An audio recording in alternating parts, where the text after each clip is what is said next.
It's a mailbag edition of the Lockedon Braves podcast, answering your questions about Brian Snitker taking up for his team, what we've seen from Charlie Morton in his last start to be encouraged going forward, the situation with Dansby Swanson and whether or not he will continue to be the Braves shortstop of the future, and why the baseballs aren't traveling as far this year. We'll cover all of that and also set you up for the weekend series against the Milwaukee Brewers in this episode of Lockedon Braves. So let's get into it. You are Locked On Braves, your daily Atlanta Braves podcast. Part of the Locked On Podcast Network, your team every day.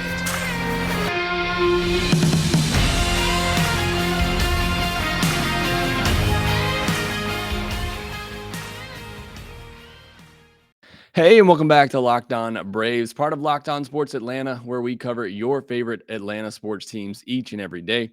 I am your host, Jake Mastroianni. You can follow me on Twitter at shortstopball. Check out my bio there to see everywhere I am covering the game of baseball, including the Atlanta Braves in written form over at tomahawktake.com. Also, make sure you follow the podcast on Twitter at LockedOn_Braves so you can be part of the conversation, just like today's episode, where I'm going to be answering a bunch of your Twitter questions. Also, make sure you follow the podcast wherever you get your podcasts and subscribe on YouTube.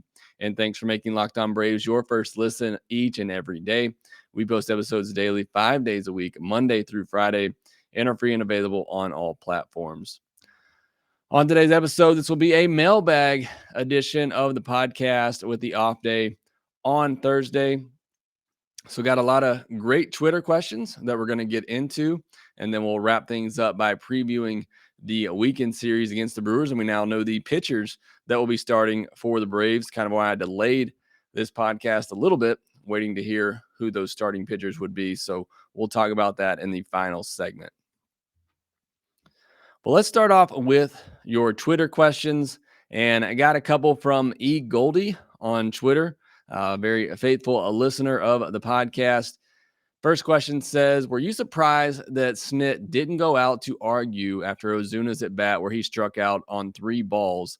The game ended up going our way, but I would have loved to see Snit get run there to create a spark.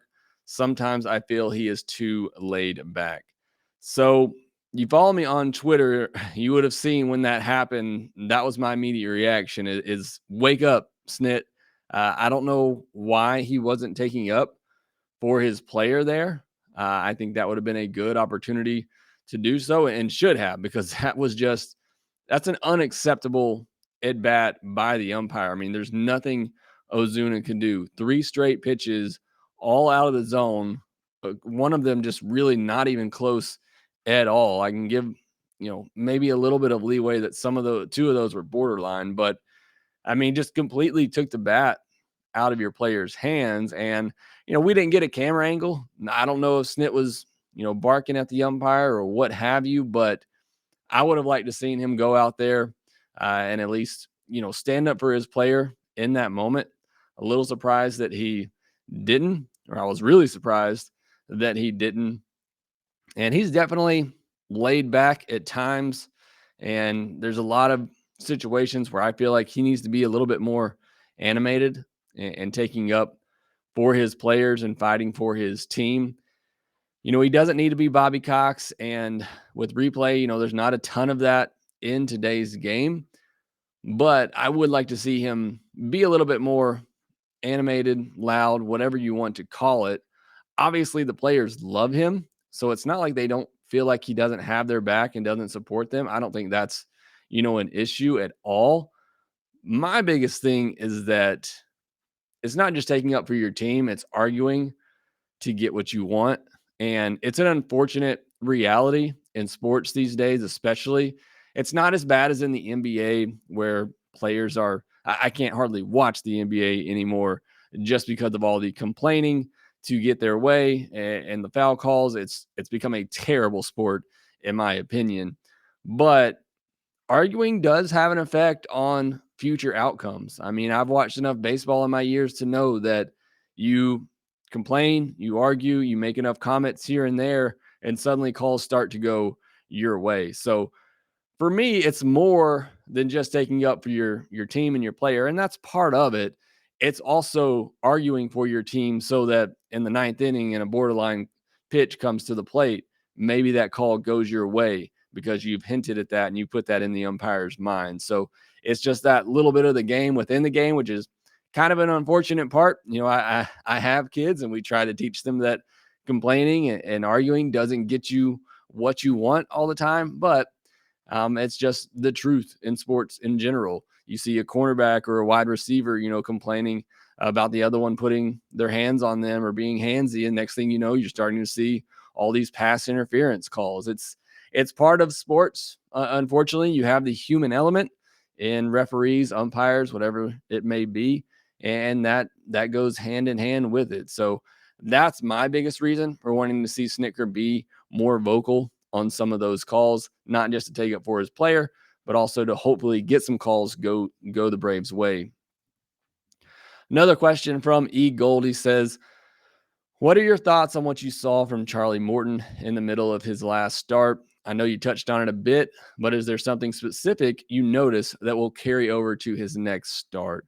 And look, I'm going to kind of take an easy way out here. There's nothing necessarily specific that I noticed other than he was throwing strikes. And it's really been that simple for me with Charlie Morton. And it's what I've said is that he's just off. His command's off, whether it's the release point, something mechanical, it's just been off. Nothing's been wrong with his stuff.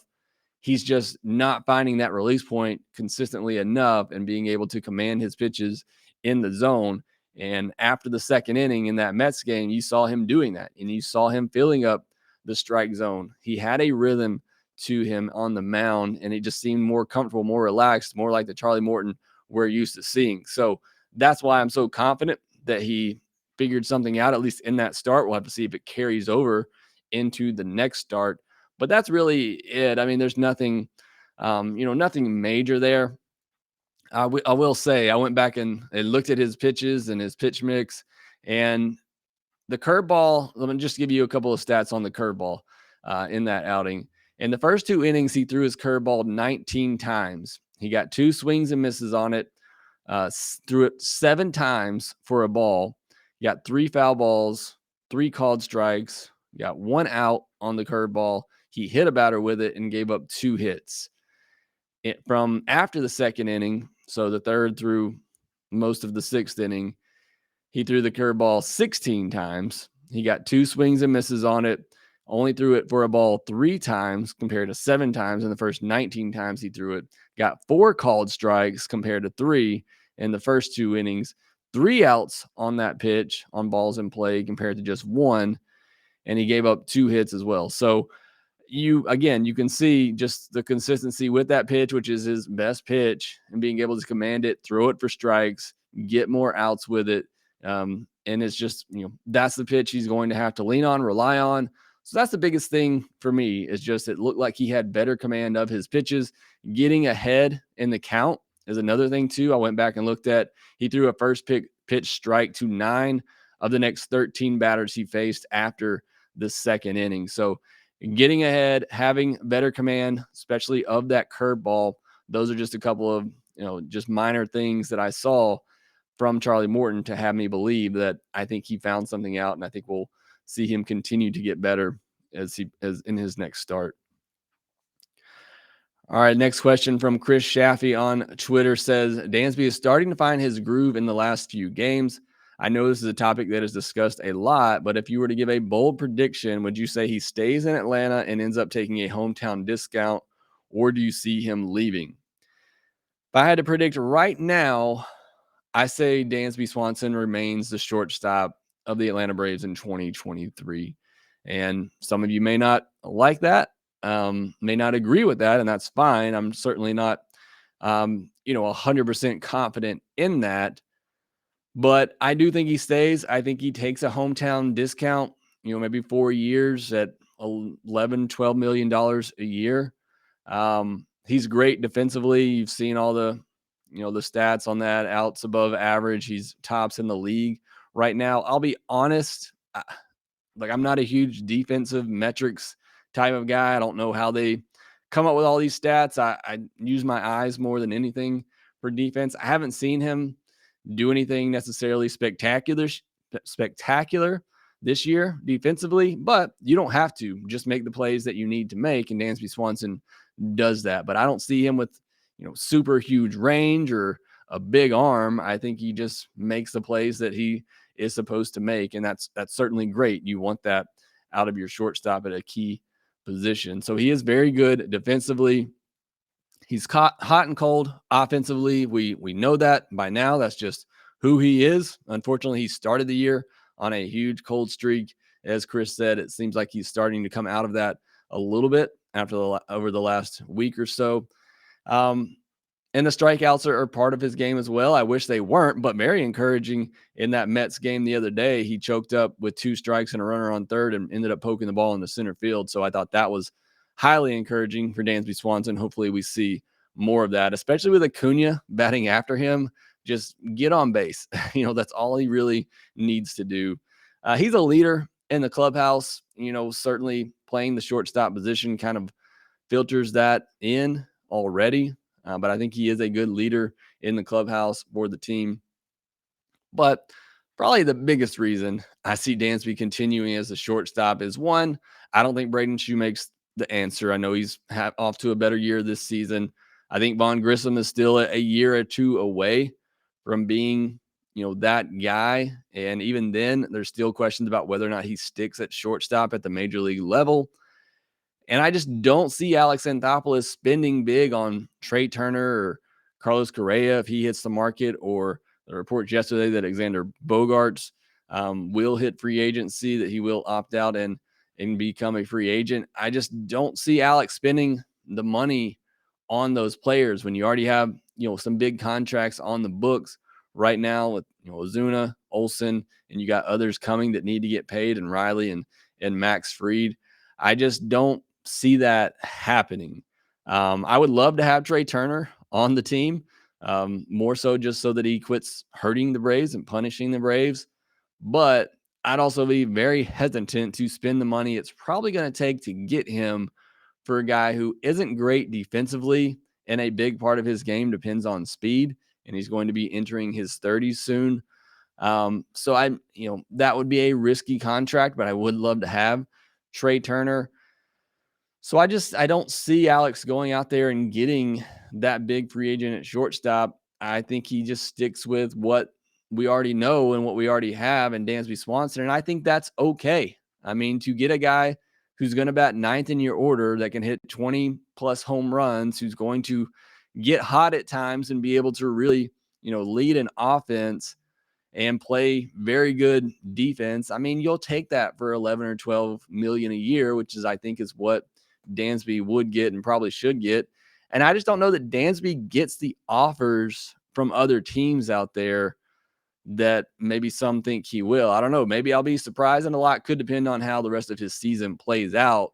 I just don't see him getting huge offers from any other teams. I think he's more valuable as a Brave as he may be anywhere else. But I could be wrong about that. Again, we'll have to see how the rest of the season plays out. But if I'm predicting today, and I'm sure I'll predict this, throughout the season, as it's going to be a huge talking point all year long, I would say Dansby Swanson remains the shortstop of the Atlanta Braves in 2023 and going forward.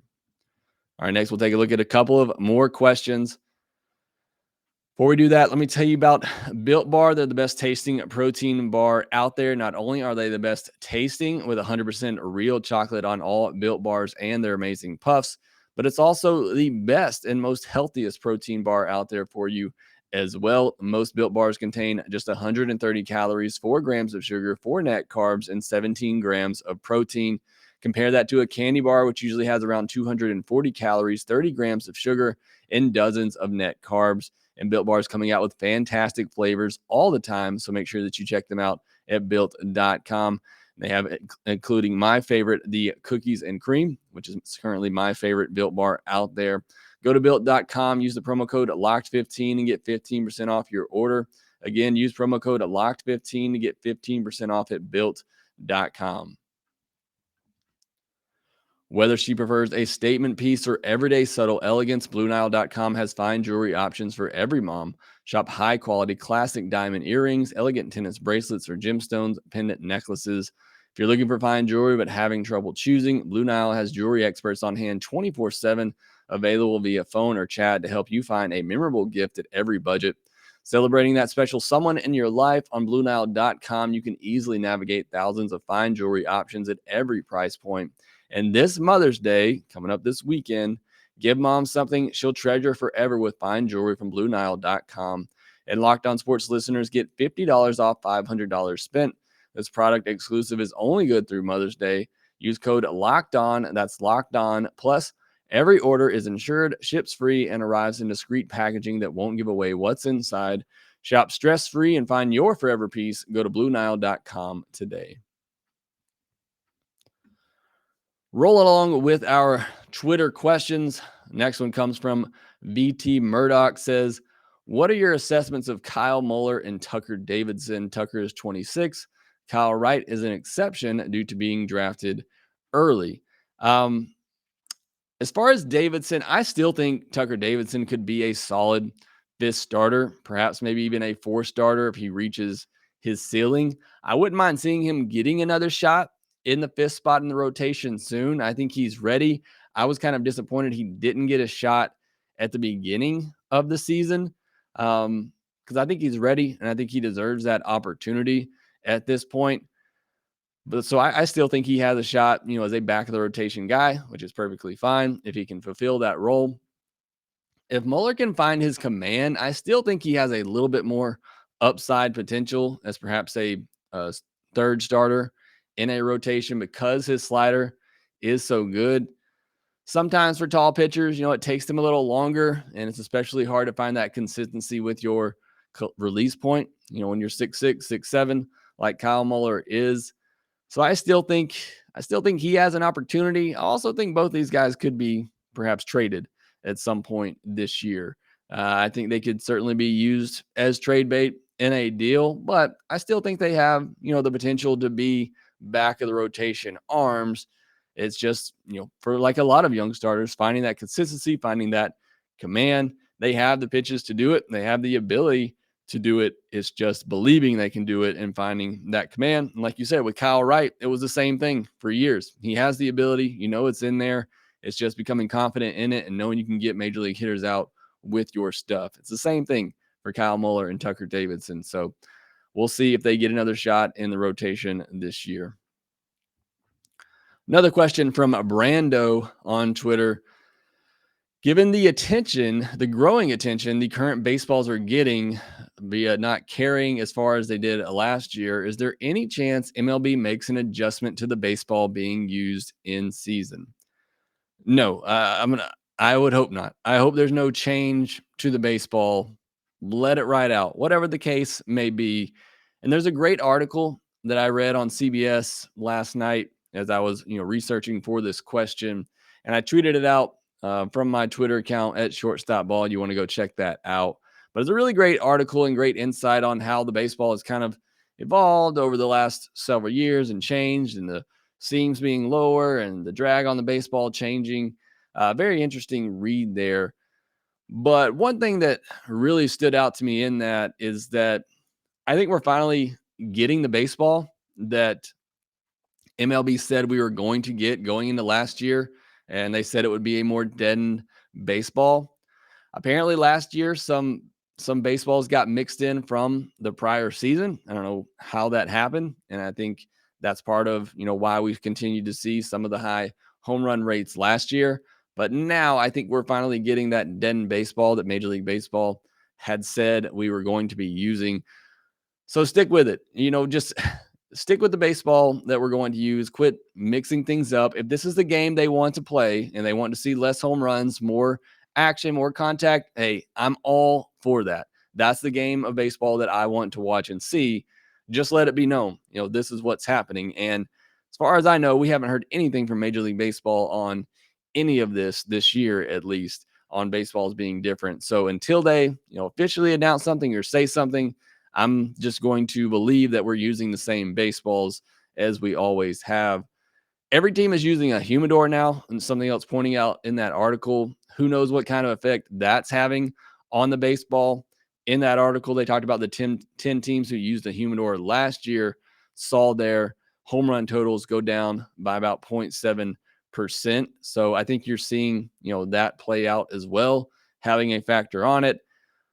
But this is a small sample size. This is 1 month of a season, and it's one of the colder months of the season. And as you know, as the air warms up, the balls travel a lot further. So, I'm going to hold off complete judgment on these baseballs and how they travel until we get into the summer months. And it's getting pretty hot down here right now in the South, as you know. So we could see that heat up as soon as this homestand for the Atlanta Braves. And I know, I watch Quick Pitch on MLB Network every morning, and I'm seeing a ton of balls, or at least on Friday morning when I watched it, there was a ton of balls leaving the yard, especially in that Brewers game, which is scary because they're coming to Atlanta. And, I saw a ball from Nick Castellanos. He's out on his front foot. It's a pitch down and away. He basically hits it with one arm, and it leaves the yard to left field. So, that to me is kind of saying that these balls are already starting to travel a little bit further, a little bit more. But I'll be dead honest with you. I was there on opening day in Atlanta. Again, a very cold night. And I was up in the 400 section, right down the outfield wall. And I was seeing some of those balls travel. And then you could visibly see them hit a wall and just die at the warning track. So I do think that these baseballs, there probably is a little bit less drag in them, or more drag, I guess you could say, that is slowing the baseballs down from traveling as far. I also think the weather is playing a part in that as well. So I think we'll see things normalize a little bit as the weather picks up. But if that's the case, then this Braves team's just going to have to learn to adjust. Like, they're a team built around power. Um, they're going to have to not have to rely on the home run as much, learn how to put the ball in play, do exactly what they did in that 6th inning the other day against the Mets. All right, final question here comes from Aaron at More Run Support on Twitter, like that handle. He says, with Langoliers now gone and Travis d'Arnaud, Manny Pena in their mid-30s, when current contracts are up, do you see Atlanta sticking with platooning guys for the future? If not, who are you picking for the Braves behind the dish? So I was fully on board with a Langoliers and Contreras tandem behind the plate for many years to come in Atlanta. And I thought they would never trade Langy, but they did. And as soon as they did, I pivoted from that thought and just said, okay, the Atlanta Braves are perfectly fine signing veteran catchers to 1 or 2 year deals and letting that be their tandem. And I think that's what the plan is going forward. Look, it's worked out great for them over the past with Tyler Flowers, Kurt Suzuki. They brought in Brian McCann several years ago as well. And now they have this tandem, with Travis d'Arnaud and Manny Pena. I think they're fine, having a couple of veteran catchers on the team and letting them, get the bulk of the starts there. And it's worked out well. Again, it's been a very good record for them in the past with the catching tandems that they put together. So I think they're perfectly fine doing that and letting things play out that way going forward. And there's just nobody else in the system. I mean, I don't even think they believe William Contreras will be a catcher in the future. But I don't know. He's the only one that you could really say had a shot, the potential to be a future catcher for the Braves. But I still think going forward, they're just continue signing these veteran catchers and putting them in tandem. All right, take one more break and then come back and preview the weekend series against the Brewers. BetOnline.net is your number one source for all your betting stats and sports info. Find all the latest sports developments, league reviews, and news, including this year's NBA playoffs and the start of Major League Baseball season. BetOnline is your continued source for all your sport wagering information, from live betting to playoffs, esports, and more. Head to the website today or use your mobile device to learn more about the trends in action. BetOnline, where the game starts.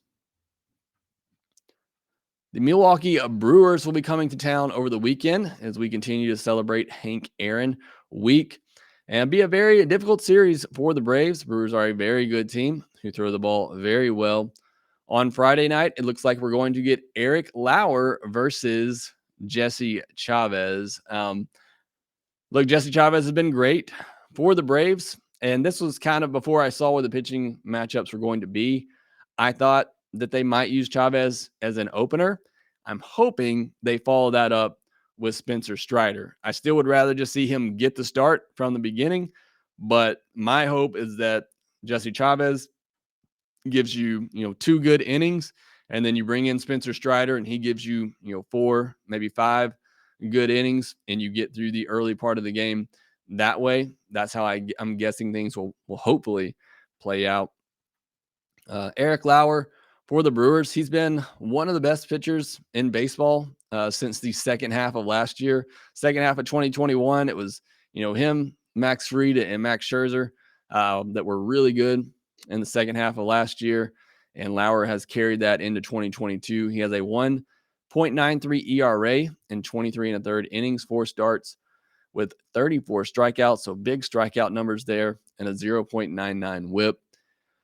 He's really dominated this year with his four-seam fastball that averages 94 miles per hour. Batters are hitting just 172 against that pitch this year and have a whip rate of 43.5%. You don't see a whip rate that big on a four-seam fastball. So very interesting stuff there from Eric Lauer. He also throws a slider, curve, and cutter 20% of the time for each of those pitches. So very good pitch mix there. And the slider's been really good for him the past 2 years, his put-away pitch. On Saturday, we have maybe one of the better pitching matchups of the year. Perhaps the former NL Cy Young winner in Corbin Burnes versus hopefully the 2022 NL Cy Young winner in Max Fried. That's going to be can't miss baseball right there. Can't wait to see that pitching matchup. I don't think we need to say anything else about that. And then on Sunday, it will be Charlie Morton on the mound for the Braves. We'll see if he can take some of those positives from his last start in New York and continue that into this start. Those first couple innings will be very crucial to watch for Charlie Morton. What does the command look like? Is he more consistent, with his release point and being able to command his pitches in that curveball? And it looks like the Brewers are going to throw Aaron Ashby. I thought we'd see Brandon Woodruff on Sunday, but right now Ashby is on the schedule. Ashby might be the next great Brewers starter, as they've been great at churning out pitching over there. He's kind of gone back and forth as a starter, long reliever so far this year. He's just 23 years old. He has a whip percentage of over 40% on 3 pitches this year. Tell you how good his stuff is. Throws a sinker, slider, changeup, and has a big curveball, which he hasn't used as much this year. Threw 85 pitches in a start against Pittsburgh, so he's capable of going deep into games. Also walked 5 batters in that game. He struggled with command and walks at time. Again, a young pitcher. He has 13 walks in 19 and 2/3 innings, so hopefully Braves hitters will be a little bit patient with him, make sure that he is in the zone. But he did go 5 2/3 in that game against the Pirates, the longest he's lasted all year. So those are the pitching matchups for the weekend. As far as the Brewers, just kind of breaking them down really quickly, Rowdy Tellez, Willy Adames have been their leaders on offense with 7 and 8 home runs respectively. So those are 2 you got to watch out for. Christian Yelich might be back. He's been really hot lately. He has 4 home runs on the year. In his last couple of games, he has 5 hits, including 2 doubles and a home run. So he is currently hot at the moment, and they just got back Luis Urias, who went deep in his return from the IL after he had been injured. So offense looking really good as of late. They scored 28 runs in their last 2 games, which came against the Reds.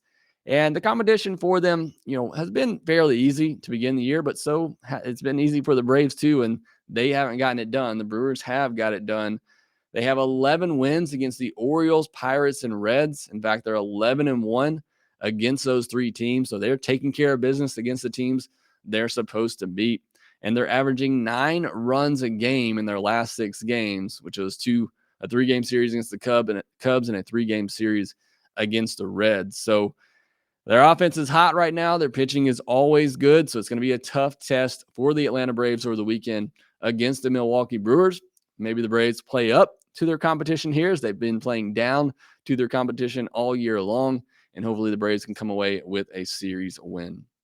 That will do it for this episode of Locked On Braves. Be sure to follow us on Twitter at @LockedOn_Braves. You can follow me at ShortstopBall. Make sure that you subscribe to the podcast wherever you get your podcast. Subscribe to us on YouTube as well, and we will talk to you next time.